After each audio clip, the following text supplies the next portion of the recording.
Ikundyan na to sila, pero kung magpadayon ka na sila pagdagandagan diya sa dalan na mahimong kompetensya sa atong mga modern na sakinan, pero inanaw kay LPTRP pero wala kay implement. So di yun makabayad ang kooperatiba. Makabayad man may kung among panon, no? Pero kung di na dito kayo sila among buhaton, alang-alang lang magpadagana ng gihapon nila di na di makabinansya. Di anong ipagparada dito kung asa na mga Senado dapit lang. Dito na mo, sir, mayroon na mo. Ang malakid no, sa among operation.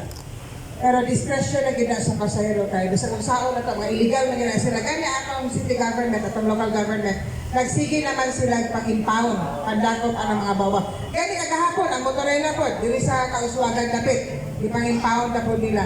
Hinahinay, so wala man din kayo mahino kung ang pasahero mo sa kaigil sila ng mga illegal transport. Pero mawala din na ingon nga, at risk po sila. So dili na may dili na kami ang malumag anak ko, dili sila na mismo. Kaya balo sila kung sa risk sa mga illegal transportation. Medyo makuhaan gid ba? No? Makuhaan gid siya. Tungkol kung magdaghan na sila. Una, isa po na sa amo ang nakuanon karon sa modernization program. Dapat dili na gyud na sila i-allow.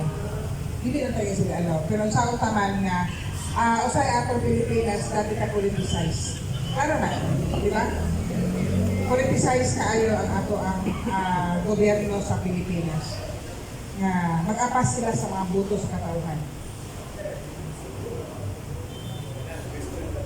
Sa pamutanan ni Ma'am, nga naidagang baw-bao dahil ng motorela, Ma'am, ang sulbad yun niya na kung tanan ng fully modernized, o unya visible ang tanang sakyanan sa transport services, wala na ilasun pa mamusakay sa bao-bao o sa kanang mga sakyanan sa angkas. Basta kay ang availability sa sakyanan naara, wag yung nasun. Nganong musakay ako pasahero, di na ko musakay angkas na wabot sa unahan, posibleng maulanan ko.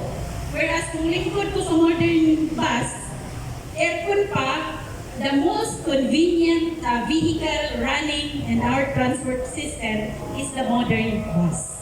Thank you.